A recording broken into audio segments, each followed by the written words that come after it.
Okay, so prison riots happen when one member of a certain racial gang has a beef with a member of a different racial gang, and everybody then jumps into the fight, and it turns into a giant brawl, and people get stabbed, they get shot, they get beaten. And these occur every now and then, and it's like a release. Prison is a powder keg of anger and fury and frustration and anxiety, and it's animals in a cage who just go crazy. And it's almost like a resetting. And they usually happen spontaneously.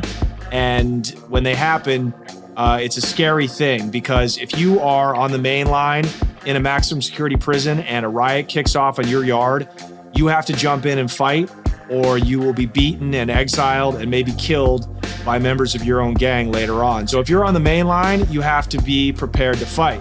And every now and then, one of these is almost necessary to kind of make everybody chill out. But when they happen, it's the scariest thing you've ever been a part of.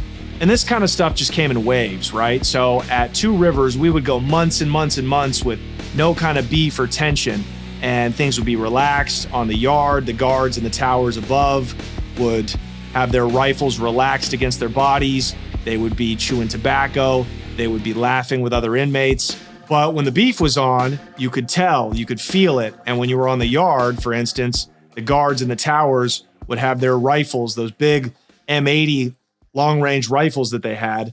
They would have their fingers on the triggers, and they would be scanning back and forth like they were in Vietnam or something like that.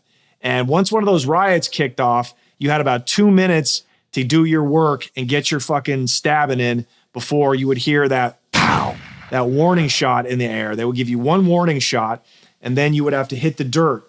And their mandate during a riot is to try to wound the person, try to shoot you in the leg or the arm or some other non-fatal place. But these aren't military experts. These are civil servants. So I knew about prisoners that were killed in prison riots getting shot in the back of the head.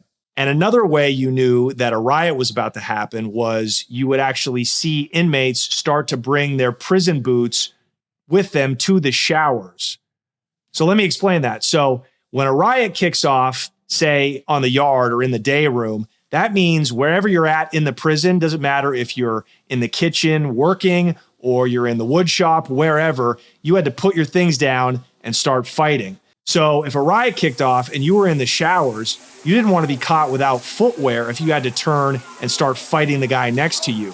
So my hand to God, when the tension was on, when the beef was on, I would go to the showers, and me and 50 other dudes would be showering off butt naked with our boots still on. Guys, if you like that video, make sure to check out the full episode right here and subscribe to the channel right here.